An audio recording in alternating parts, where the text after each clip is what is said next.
নমস্কার, সবাই কেমন আছেন? আশা করি সবাই ভালো আছেন। আমরাও খুব ভালো আছি। আজ একটা চিকেনের দুর্দান্ত রেসিপি নিয়ে চলে এসেছি। তো পুরো রেসিপিটি দেখতে থাকুন। খুব সাধারণ রান্না। তো আমি কিভাবে করলাম সম্পূর্ণ ভিডিওটি দেখুন।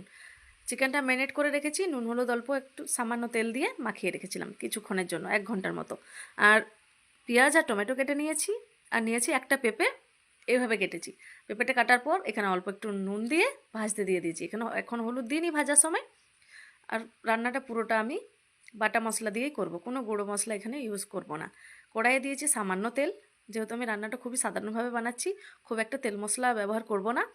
আর দিয়ে দিয়েছি পেঁয়াজটা, অল্প একটু জিরে ফোড়নও দিয়েছিলাম। তো পেঁয়াজ দেওয়ার পর পেঁয়াজটা ভাজা হয়ে গেছে, ওখানে আমি দিয়ে দিয়েছি অল্প একটু আদা রসুন বাটা।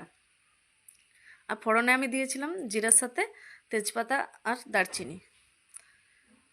এটা ভাজা হয়ে গেছে মোটামুটি, অল্প একটু হলুদও দিয়ে দিলাম।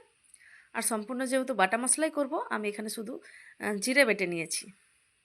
এখানে আমি ধনে দিচ্ছি না, শুধুমাত্র জিরেই দেবো। তো জিরেটা বেটে রেখেছিলাম, ওটা এর মধ্যে দিয়ে দিলাম। তো এটাকে বেশ কিছুক্ষণ কষিয়ে নেব ভালো করে, অল্প একটু জল দিয়ে, তাহলে ভালোভাবে কষাও হয়ে যাবে।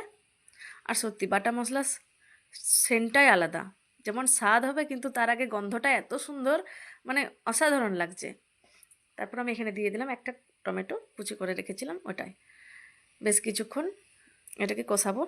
আপনারা চাইলে এখানে লঙ্কা দিয়ে দিতে পারেন। আমি লঙ্কা একটু বেটে রেখেছি, ওটা আমি পরে দেবো, কারণ আমার মেয়েরা খেতে পারবে না। আপনারা চাইলে এখনই দিতে পারেন। তারপর আমি এখানে ম্যারিনেট করে চিকেনটা দিয়ে দিয়েছি। চিকেনটা দেওয়ার পর এটা বেশ কিছুক্ষণ কষাবো। চিকেনটা থেকে কিন্তু অনেকটাই জল বেরোবে। 1 ঘন্টা মতো ম্যারিনেট করেছিলাম, আর নুন দিয়ে রেখেছিলাম। জানি না কেন আজ একটু জলটা বেশিই বেরিয়ে গেছে। তারপর আমি এখানে দিয়ে দিলাম পেঁপেটা কিছুক্ষণ কষানোর পর। তো পেঁপেটা দিয়ে দিয়েছি। পেঁপেটা তো আগে অল্প একটু সেদ্ধ হয়েই আছে, আর বাকিটা সেদ্ধ হয়ে যাবে। এখন আমি ঢাকা দিয়ে দিয়ে কষাচ্ছি, সেই কারণে। তো ঢাকা দিয়ে কষালে তাড়াতাড়ি সেদ্ধও হয়ে যাবে। আর গন্ধটা কিন্তু অসাধারণ এসেছে। সত্যি কথা বলতে এভাবে একবার বানিয়ে দেখবেন, আপনাদের কিন্তু খুবই ভালো লাগবে। আমার তো খুবই ভালো লেগেছে, আমাদের ভালো লাগে, সেই জন্য এইভাবে একবার বানালাম। রোজ দিন তো বাটা মশলা দিয়ে বানানো হয় না, তাড়াহুড়ো করে বানাই, তো গুঁড়ো মশলাই ব্যবহার করি বেশি। তো সত্যি অসাধারণ হয়েছিল রান্নাটা।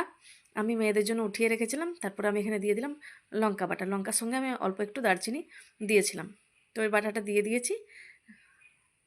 আর রান্নাটা প্রায় হয়েই গেছে।